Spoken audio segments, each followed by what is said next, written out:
The Hopper Start School. Adapted by Kathleen Follett from an original story by Laura Ronchi Smith, illustrated by David Crocroft. Focus question: why is Nose upset, and how does Grandpa Grizzly help him?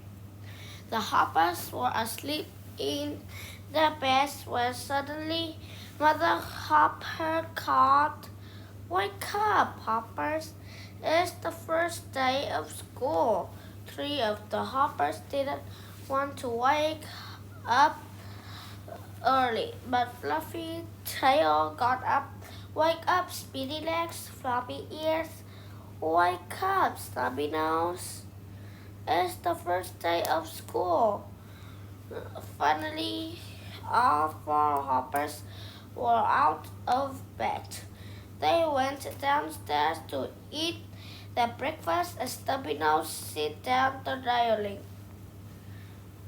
"You'd better hurry, or you'll be late for school," said Mother Hopper.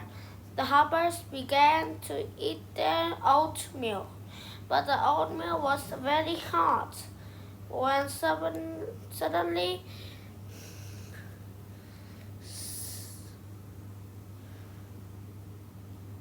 Stubby Nose he burned his mouth.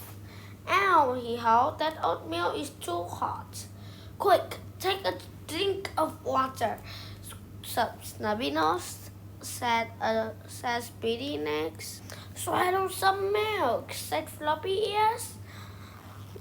"If you don't finish your oatmeal quickly, you'll be late for school," said Fluffy Tail. "I made your lunches for you. I put them on in your lunch boxes," Mother Hopper said. The Hoppers slipped up to grab their lunch boxes, but when Stubby Nose got his lunch, it was in a plain brown paper bag. "Mother, why don't I have a lunchbox?" Stubby Nose asked. "I could not find your lunchbox, Stubby Nose. You must have lost it," said Mother Hopper. Then Stubby Nose cried even more loudly than when he burned his mouth.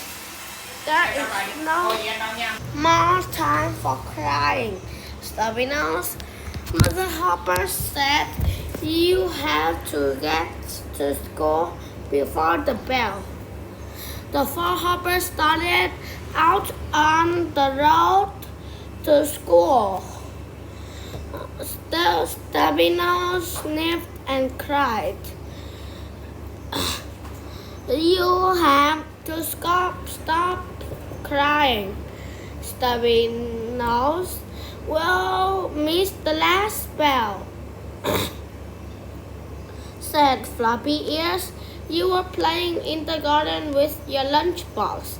We can clean it out and put your lunch in it tomorrow," said Speedy Legs. "I hear the bell. We'll have to hurry if we want to get to school," cried Fluffy Tail. The three Hoppers began to run down the path towards school. They left Stubby Nose behind.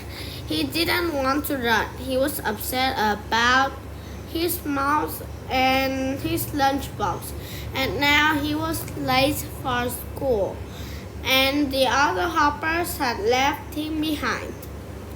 He sat down on the side of the path and cried quietly to himself. "What's this crying on the first day of school?" a voice said. Grandpa Grizzly had come up the path and sat down next to Stubby Nose. "Today is the first day of school," said Stubby Nose, "but I burned my mouth on some hot oatmeal. Then I left my lunchbox in the garden, and I couldn't take it to school. When I cried, the other hoppers told me I would be late. They heard the bell ring, and they ran on ahead.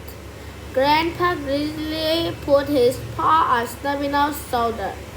There's only one thing to do when things go bad, he said, and that is to keep going. He walked Snubby Nose down the path towards school. Look at the pretty fall leaves, Snubby Nose. Why don't you put some in your pockets to take to school? Said Grandpa Grizzly. The red and yellow leaves were falling all around them. Snubby-Nose filled his pockets. See the pretty flowers by the side of the road? Why don't you pick a punch for your teacher? Said Grandpa Grizzly. Snubby-Nose picked the pretty yellow flowers. Soon he had forgotten about his troubles.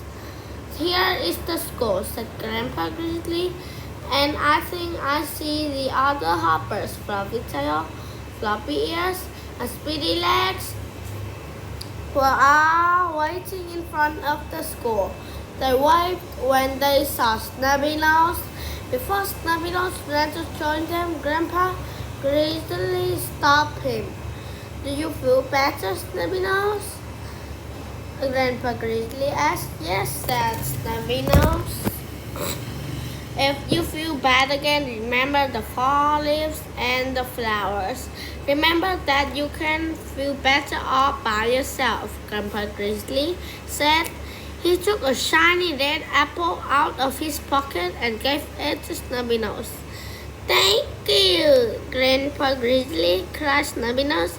Snubby Nose ran toward the other hoppers. Good job.